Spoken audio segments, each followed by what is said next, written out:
So I guess I'm re-editing this video, give it a new title and re-release it. This is the Gasser revolver. I had originally done it as an 1870/74 new model, and I had a nice video for it. And you can see on here, it does say, I'm not sure how well that's going to come through in the video, but it does say Gasser system patent, new model Wien. Or sorry, I'm told now that it's pronounced Wien.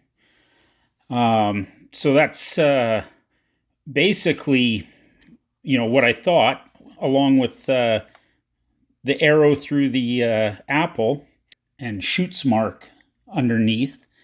And that should have been the Gasser logo.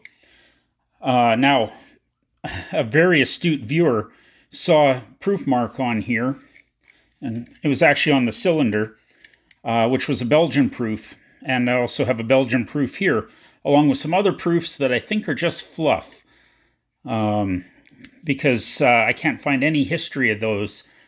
But anyway, they pointed out that their thought was that this was a Belgian knockoff, not an original. So I went down the rabbit hole, and I am here to redo this video and basically say, yeah, they appear to be right. As far as I can tell, this is a Belgian knockoff of a Gasser, not an original, even though it does have the apple and arrow, which in retrospect does seem kind of crude compared to what the real Gasser logo probably should be. This is the first time I've ever had a Gasser, so I took that logo to be, the real deal. I did not realize that there were counterfeiting logos on it as well.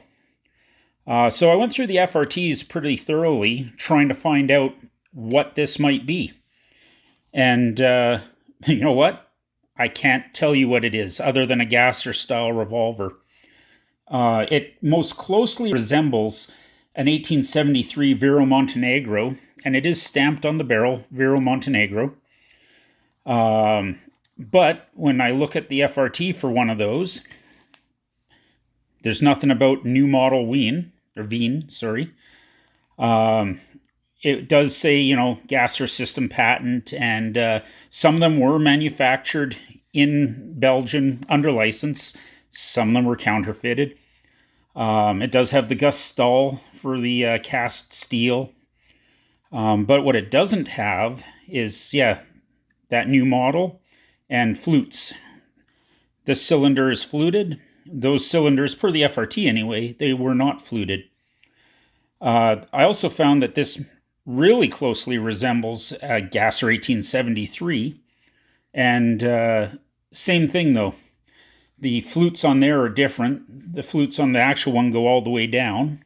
And I think there's a few other subtle differences.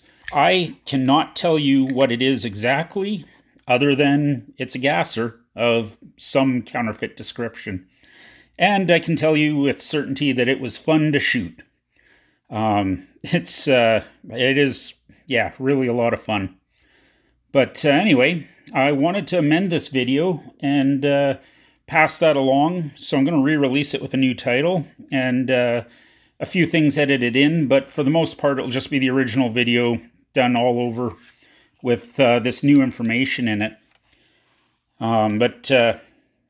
Anyway, sorry to steer you wrong on the first go-around. Not what I intended to do, but we live and we learn, and I applaud my viewers for commenting, because that's how I learn. And like I say, went down the rabbit hole and found out this is a totally different gun than I originally thought it was. So when watching the original video, please disregard any references to this being the 1870/74, because I think I can firmly say that it isn't. So, having said all that, I guess we'll roll back into the original video with maybe a few minor tweaks. Today, I bring to you a Gasser revolver, or as I call it, the Beast from the East. So, on here, it's stamped new model Wien, And I'm not sure if I'm pronouncing it right, but if we get up close, you can see it says Gasser System Patent New Model Wien, and it's NEU, and model has 2 L's. So Wien apparently is Vienna. I didn't even know. I had to go look that up. I knew it was a place in Austria from my previous research, but what I didn't realize is that that actually represents Vienna, the capital. Anyway, that's where this would have hailed from originally. So the FRT calls this the 1870/74 new model, but it is not a Montenegrin. It does say Montenegro on top. You can see that on the barrel, Vero Montenegro. But the actual Montenegrins had long barrels. The reason I call this the Beast from the East is because it was made in Austria, and it's big. This was probably Europe's only pistol that gave the Colt 45 a run for its money. This thing, in its original loading, would have been slightly more powerful than the Colt 45 in its original loading, and or at the very least be on par. And this thing is really a hand cannon. It's huge. This is a 5-shot cylinder. It shot the 11.3 by 36 millimeter rimmed cartridge. And you can't really buy it anymore, but you can load for it. I was using 7.62 by 54R brass and cutting it down, and it's a pretty good fit. We'll get to that in a little bit. I'll show you. So I have shot this. We'll include some of that in the video. Anyway, it's got a rounded barrel, like I say, 5-shot fluted cylinder, or at least a dimpled cylinder, nicely adorned. This one's the original Gasser revolver made in Austria, and you can tell by this, that's the trademark for Gasser, Leopold Gasser. It's an apple with an arrow through it. This one's got Gusstuhl on here. That's telling you that it's cast steel. The original ones were cast iron, and they had a much longer barrel. But this one is steel, so that was an improvement. On the whole, pretty cool pistol. Double action, so you can go single or double with the LaFaux trigger mechanism. And I don't want to do it all the way, but you can see you can get it with the trigger as well. As a half-cock safety. So this bar is your safety bar. That's at half-cocked. It's in holding the hammer back. When you go to full cock, it comes out. And if I keep the trigger in, the hammer is fully forward. It stays out, allowing that to happen. When I let the trigger go, the hammer is holding it out. And then if I go back to half cock, this is stopping the hammer from reaching the cartridge. So that's your safety. To eject, you rotate that out, open your gate, and you can push your brass out with the bar. And we'll see about giving you guys an idea for size, actually. Here, we'll pop the cylinder out. Look at the size of the holes in there. This is about 44 caliber, coming up on 45. And like I say, just a real beast of a gun. I wish we could have 45 long Colt in Canada. We can't, at least not as an antique. So this makes gives you the bang, I guess, that you could get with that without actually being able to have that. Now, when I was researching this thing, I was trying to figure out what model it really is. And now the FRT says 1870/74 new model, but I'm having a heck of a time finding this online. I have found them, or at least pictures of them, but not sure what they are. The closest thing I found to it was the cavalry carbine, or the 1873 new model. But the difference is those had a cylinder that was fluted right to the end. None of this oval dimple there. So this kind of falls in between. And like I say, I found pictures of them, but I've never found exactly what they were likely called. In any event, the original gassers had a much bigger barrel. I think it was pushing something like 11 inches or something. This one's only about 4. So if you can imagine, a barrel that's just astronomically long. Those were the pistols that were required to be carried in Montenegro by the king back in the day. But they weren't the pistols, this wasn't one of the pistols that was likely to be required. He would have wanted the originals. So this one was probably a civilian type pistol, not intended for combat, or probably not used for combat anyway, but maybe more prestige. And it was likely that this would have been sold somewhere, into Albania, Greece, Turkey, maybe Serbia. Apparently, they were really, really popular pistols to be carried as a status symbol in all of those countries. It wasn't just Montenegro. Apparently, the Albanians really had a thing for carrying spruced up ones, fancy handles, engravings, embellishments. Some of them, I think, were even jeweled. It was really quite something. But the original Montenegrin ones were more of a practical pistol. They were carried because Montenegro was a small country surrounded by lots of people that, maybe wanted to take them over. So, this was the descendant of those.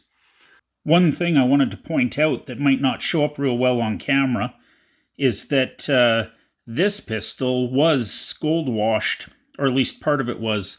The trigger was gold washed, the hammer was gold washed, and it's mostly worn away now, but there are still the remnants of it on there.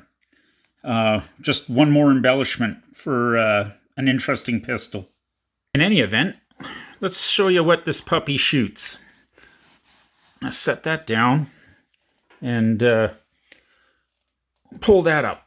So this is what I've made. It's 11.3 by 36 mil, roughly. It's a rimmed cartridge made from the 7.62 by 54R Russian cartridge, rifle cartridge, just cut down. And in my case, for simplicity's sake, I was shooting round ball out of it. I happen to have a mold that's the right size, so I did some round ball. I also tried making a mold on my own. So this is my aluminum mold that I made. And I was trying to cast some wad cutters for it, about 320 grains, 310 grains. And it worked pretty good. I came up with these giant cylinders. And I was going to try shooting these, but then I ran into problems where the first ones I made, the first couple were the right size. But then for some reason, I assume it was thermal expansion, the subsequent ones came out a little large. The other thing is, I don't have any dies to seat these. So seating them properly was going to be another challenge. I was going to have to make a seating die of some description. But this giant hunk would have sat in there probably about like that. Whoops. So it probably would have sat in there about like that and given one heck of a punch downrange. Now, to give you an idea just how big all this stuff is, that's a 9mm brass, really common, and that's the Montenegrin. Hey, it's in another league. It's unbelievable how big it is. Even for comparison, this entire 9mm is basically smaller, about the same length and smaller than the slug for the Montenegrin. So, quite the beast. That's why I was calling it the beast from the east. really cool. I did have some issues, and I'm not sure if it was the brass. I've got cellar and below brass, and you can see on this one, the primer was popping out, and I've had that happen before when I was reloading for 7.62 by 39R. Using cellar and below brass, I was getting the primers to pop out, and I had no idea what was going on. I've been reloading for a lot of years now, and never had that. Took me a little while. I thought I was doing something wrong. Maybe my loads were too hot. But as it turned out, it wasn't my loads, it was the brass. For whatever reason, cellar and below brass seems to have really loose primer pockets. And this just seems to carry on. This is the first time I've ever tried to load anything into the 7.62 by 54R brass, but it's popping out. So I was able to get around that with a smidge of Loctite. When I first put it, or was first seeing the primer, I just really lightly dusted the inside of the pocket with some Loctite. Yeah, the catch is, I don't know if it's coming out or not. I haven't tried popping it out again. Cross that bridge later. But it worked. Obviously, this one had was a live round, and it worked. Unfortunately, I think the Loctite gave me a dud. I probably got just a smidge of it in the priming compound, and one of my reloads failed to fire, and one of my other reloads had the ball pop out. I thought when I was filming at the range that the primer had come out, because when those primers come out, it messes with the mechanism, and it doesn't want to index. Now, if it stays in, there's no problem. But when I was doing my live fire with loaded ammo, it bunged up, and I thought it was the primer, but it turned out the ball had fallen out and jammed up against the front of the cylinder. You don't really see that in my filming. You'll see it jam up, but it was actually my reloads, not the pistol. Pistol functions great.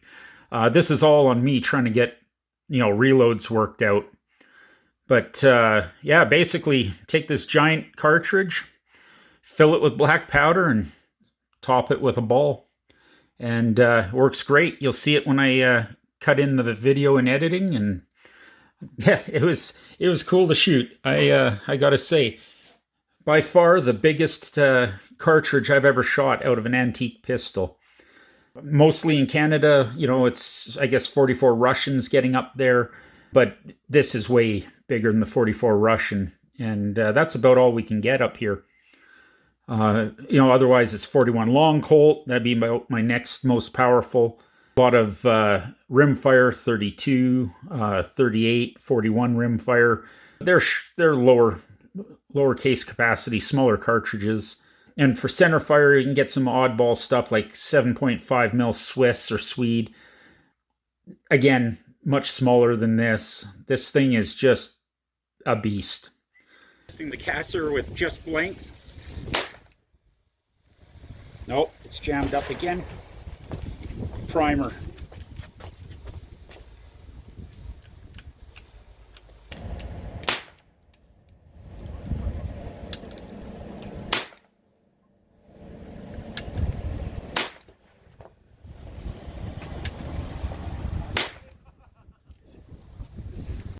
Gasser with hand loads.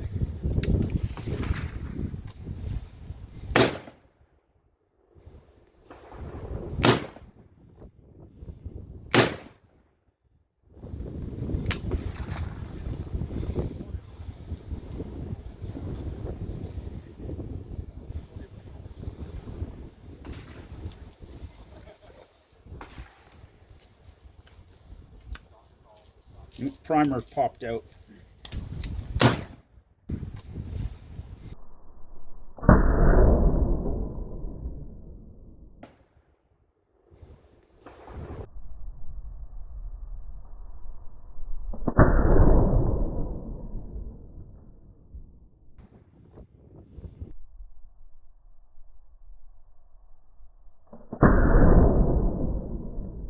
Anyway, I'm going to splice it all together and hope you guys enjoy it.